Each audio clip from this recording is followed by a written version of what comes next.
Well, good afternoon, Nick. It's a very hot, muggy Thursday afternoon, and it's recess, but it feels like there's a lot of stuff going on this week.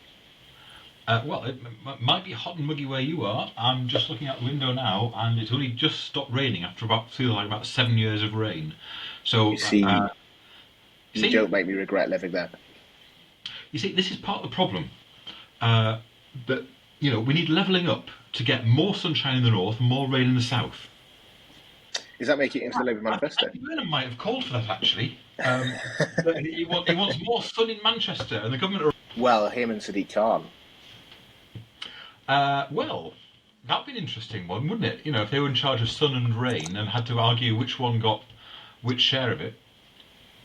I did say there was a briefing this week saying that Keir Starmer's team despise Andy Burnham and despise Sadiq Khan. There does seem to be something going wrong with these elected mayors and the power they're giving certain politicians.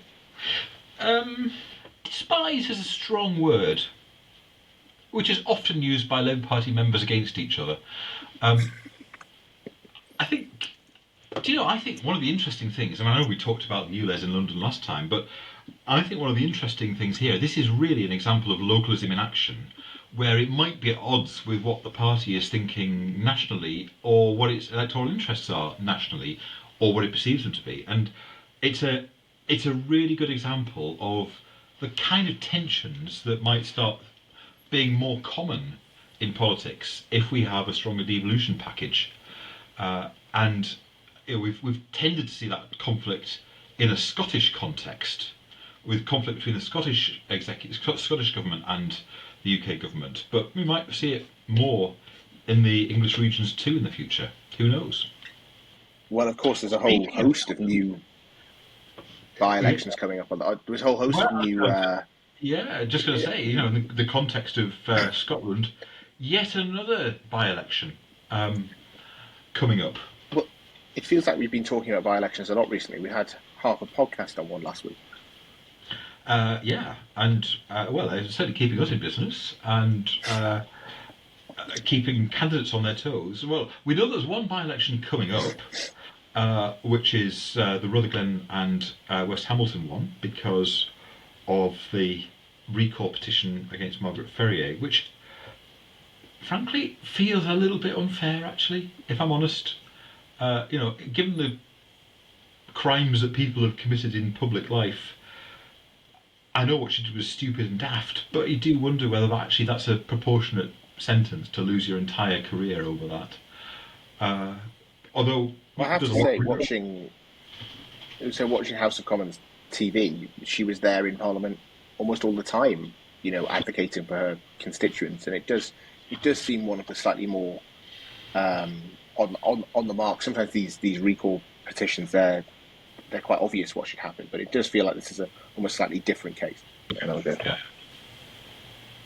So we've got this by-election in Rutherglen Hamilton West. The earliest it can apparently take place now is the 5th of October, which seems an awful long time away, but Parliament apparently has to be recalled before, or sit again before they can move motions. So it's going to be sit just days before the Labour Party conference, just after the Conservative Party conference, and about 10 days before the SNP conference. So it's going to be potentially in a very big political time. How important do you think it is that Labour win this by-election? Well, frankly, if Labour doesn't win this by-election, there's a real question about whether Labour will be able to win office. But if Labour does win it, it's a sign that Labour is back in business, because that means that the Scottish seats that fell to the SNP in 2015 and 2017, and that they held in 2019, are reverting, and that is a game changer in terms of the overall government perspective. Because I think Labour needs a 14% swing to win, but that is a 9% swing if you take Scotland into account. So it makes a Labour government much more likely if Labour wins the Rutherglen by-election. And then, of course, the other by-election that we are expecting but haven't had is the one in central mid Bedfordshire, where Nadine Dorries has been resigning for longer than Liz Truss was Prime Minister. I see that her local town council wrote to her to demand that she resigns this week. Do you think that'll have any Uh, impact? uh, I suspect she's never heard of them. does tend to be the case with town councils sometimes, doesn't it? But we've got the River Glen Hamilton West by-election. What's your prediction? Do you think they'll take it? Yeah, I think Nicola Sturgeon was a real electoral asset for the SNP, and she was.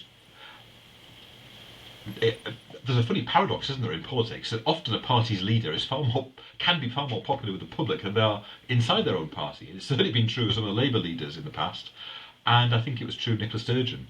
I think Nicola Sturgeon was an election-winning machine. I'm not sure that Hamza Yousaf is, and I don't think the SNP are going to have an easy time winning this by-election. I think the most likely outcome is it will go to Labour, particularly if there's a slump in the Tory vote, because it was a three-way marginal a while back. I can't see the Tories achieving that kind of success in terms of being up there in the top three. So I think, well, a bit like Uxbridge actually, it's Labour's to lose, but really Labour should be winning this. And how many seats do you think for the Labour Party come into play in Scotland in a general election with the polls as they are and the SNP collapse? How do you think there's real potential? We've heard some people talk about the idea of sort of 30 seats. I mean, maybe that's getting ahead of themselves. Of course, Labour did quite well in Scotland in 2017 in that snap election and won 7 seats quite unexpectedly. And there was an awful lot of seats there with tiny majorities. The SNP clung on. So there is a tipping point in Scotland, isn't there, where if it goes over, Labour could be winning huge numbers of seats without potentially even topping the vote share in Scotland across the whole country. Yeah, it's a really important observation that as you say, there's quite a lot of seats in Scotland with very small majorities, and so actually a marginal swing one way or another, or a particularly strong local issue, could sway quite a lot of those constituencies. Personally, I think that probably about 25 seats in Scotland in contention for Labour, in serious contention, and if Labour picks up, say, 25 seats in Scotland, then that really is the party on its way back to office in Westminster.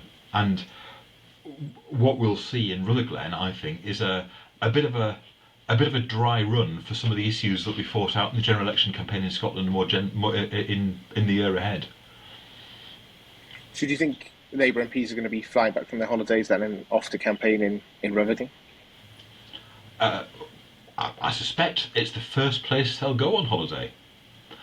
I mean, actually, in seriousness, it's not unknown for Labour MPs to take their entire family to go on holiday to a by-election and stay there for a couple of weeks and really enjoy the whole experience away from politics on the doorstep. Can't say I'll be booking an Airbnb in Rutherglen anytime soon, but not because I don't like Rutherglen, it's just because I have other holiday plans over the summer. We're in that sort of period where, because Parliament isn't sitting, it feels like politics isn't doing much, but we'll be into conference season in September before we know it. And what do you think the mood on the ground is about the Conservative conference this year? Well, I think there's been, certainly in the events that we're doing, there's been a huge amount of interest in Labour, but we, still a significant presence at the Conservative conference. It's always going to be Rishi Sunak's very first conference. I think people are going to want to know, they've had the 5 priorities from the Prime Minister. What comes next? What is the positive future? And I think, we're going to be at that point pretty much at most a year away from a general election when that Conservative conference happens. So they're going to want to hear from cabinet ministers that idea of a sort of, what is the next stage? What is the positive offer that people can offer their constituents? MPs can go out and activists can go on the doorstep and sell, and the MPs can offer to their constituents. And we saw the result in Uxbridge. The Conservatives have had actually quite a boost from that. There's a hope. There's some sort of self-confidence that potentially there is a way that Rishi Sunak can win, and that's something that hasn't been there for quite a period of time now. So I think it'll be an interesting conference and very important for both of the parties in that conference period to be able to have an offer to set out to the country, because when we're at that conference, that is really the starting gun, I think, for the general election. One of the things that you and I have been talking about with the Purpose Coalition membership is this is probably the most important year ahead in terms of engaging and helping to shape and influence in politics, because this is the time when all the parties are desperate to look like they're engaging with industry, with business, with universities, with the NHS, with councils, and therefore this is a really good time to be involved in some of the events that we're doing to help to put the progressive work of our members firmly on the map as good examples of what can be delivered. And you're obviously going to be leading our work at the Labour Party conference. What are you most looking forward to about the conference? I mean, you've obviously done plenty of them in your time, but what are you most looking forward to about that period? I mean, conferences. I don't know whether you have this experience, but I have what I call conference friends, which are people that I probably only speak to at party conference once a year. So I'm quite looking forward to catching up with those. But you know, every time you go to a party conference, you get a really strong sense of what the internal mood is, whether that's depression or optimism or hope or fear or anxiety or whatever. And I think the mood at this party conference is going to be at least as important as what's talked about. Labour knows that it can't be too triumphalist, and so it can't assume that it's got the election already in the bag.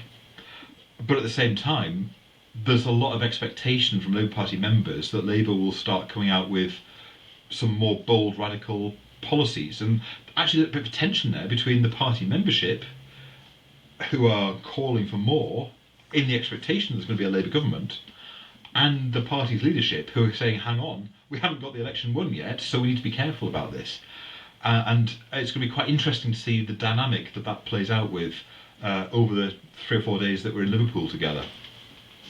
We obviously saw Keir Starmer announce those missions earlier this year, and over the last couple of months he's been putting meat on them. Do you think, in terms of the manifesto, everything will link to those missions? It'll all be related to those missions, or will there be other things that they decide to bolt on? I think the missions are very clearly going to be the main pillars, not just of conference, but of the manifesto too. And we're having some conversations already amongst our Purpose Coalition members around what they can contribute to the missions, what it means for their business, what the opportunities and challenges might be in those missions for them. And they're deliberately bold as missions. They're deliberately longer term than just the normal electoral cycle. And I think it also points to a different way of the government operating in the future. So less directly providing and controlling, more enabling and facilitating, which I think is quite an interesting change and will, I think, be quite a challenge for the civil service. But there's no doubt that I think we'll see some big steps forward, and particularly actually in the stuff that we've been hearing this week around green energy and the energy transition, and the announcement about the oil and gas exploration in the North Sea, or further oil and gas exploration in the North Sea, has kind of thrown into sharp relief some of the alternatives around nuclear and onshore wind that I know Labour is perhaps much more keen on than the Conservative government is.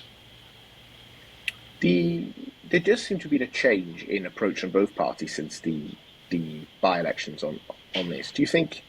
Obviously, heard all the stories about the 28 billion that was promised and has now been slightly rowed back on in terms of green energy by Labour.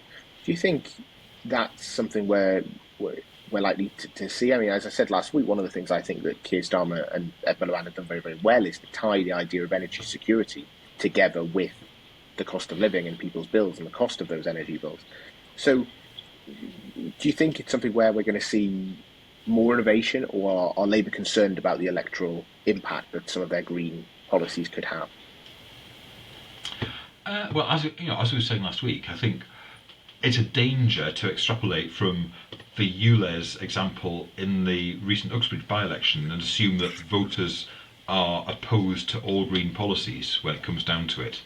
I think there is always an issue about changes in transport and traffic management that causes a lot of upset right at the outset.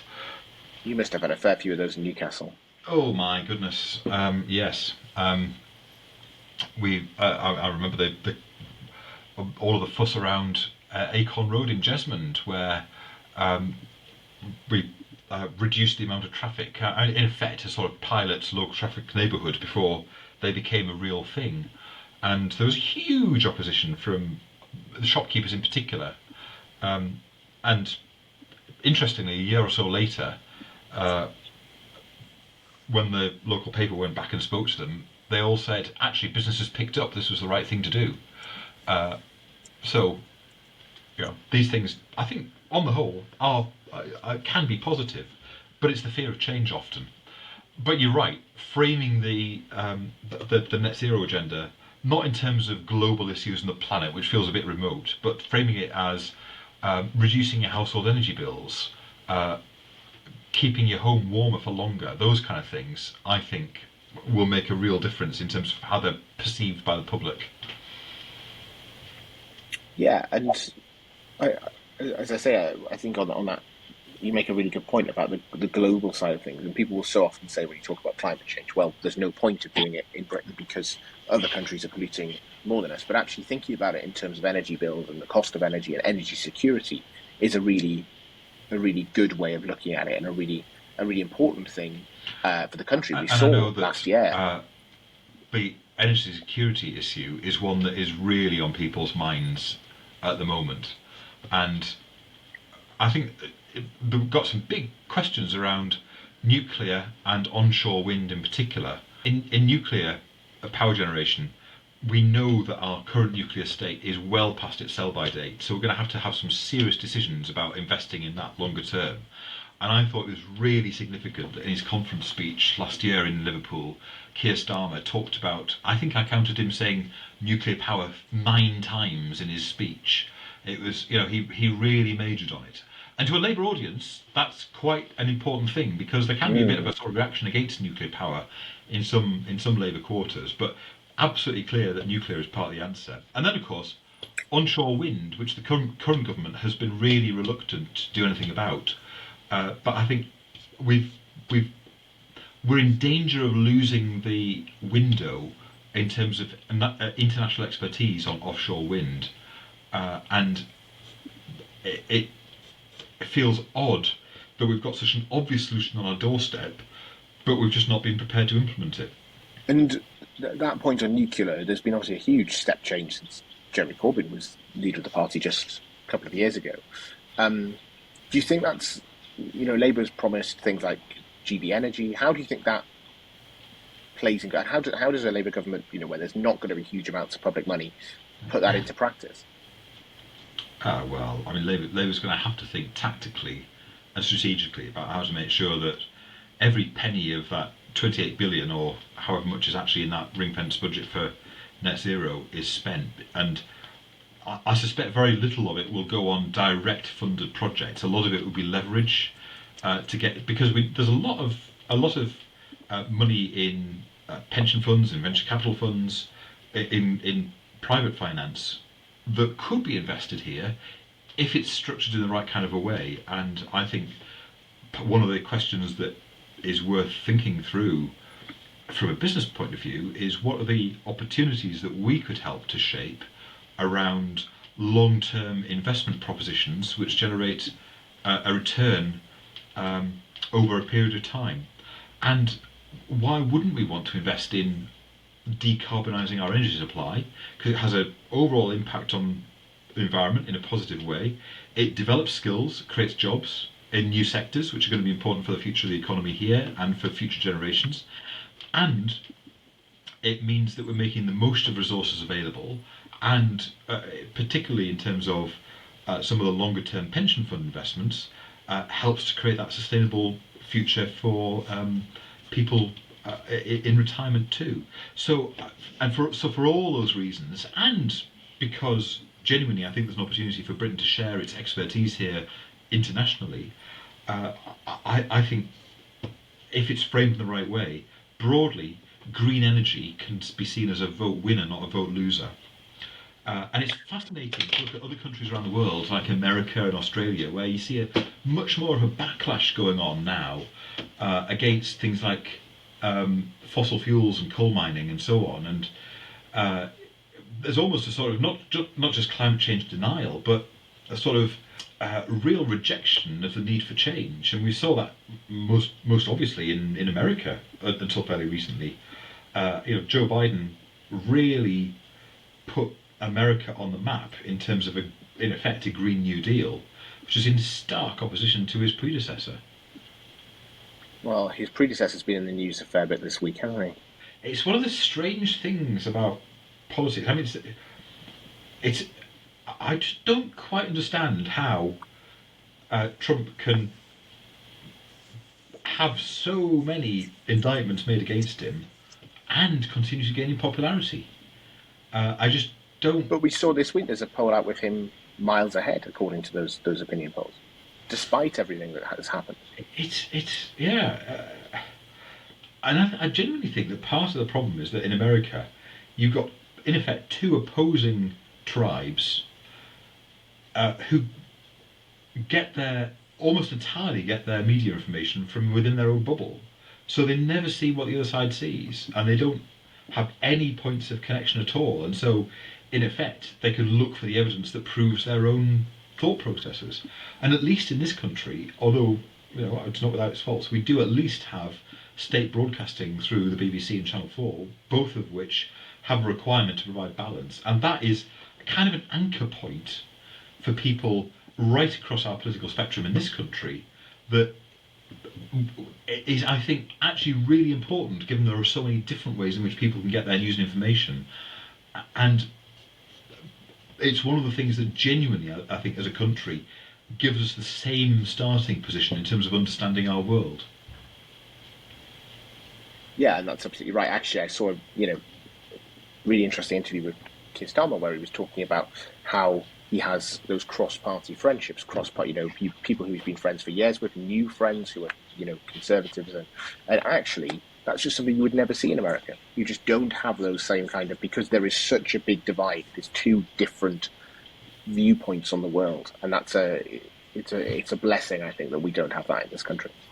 Well, I mean, you'll go to the Labour Party conference and you see a few people saying wearing t-shirts saying "never kissed a Tory."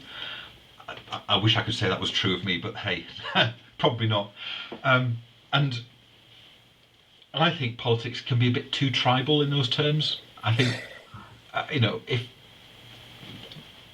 we've got to be confident in what we think as politicians in our own respective parties, but also willing to engage and speak across the political divide. And the more tribal our politics gets, the more negative it gets, the more confrontational it gets, the more the public is switched off, and the more people think that democracy actually doesn't work. So I think demonstrating a maturity in politics, and that means being able to work, and no reason why people shouldn't be friends across the political divide. I mean, we are, aren't we? Absolutely. Well, I think it's very well put. Often, it's funny, people in Parliament, in my experience, will knock chunks out of each other in the chamber, but then recognise that that is a bit of political theatre and go to the bar together or have a coffee together afterwards. And I think that's quite good, actually. That I think we still have a level of maturity in our politics that you certainly don't see in American politics. And thank God we don't have guns. Well, I think we can all agree on that.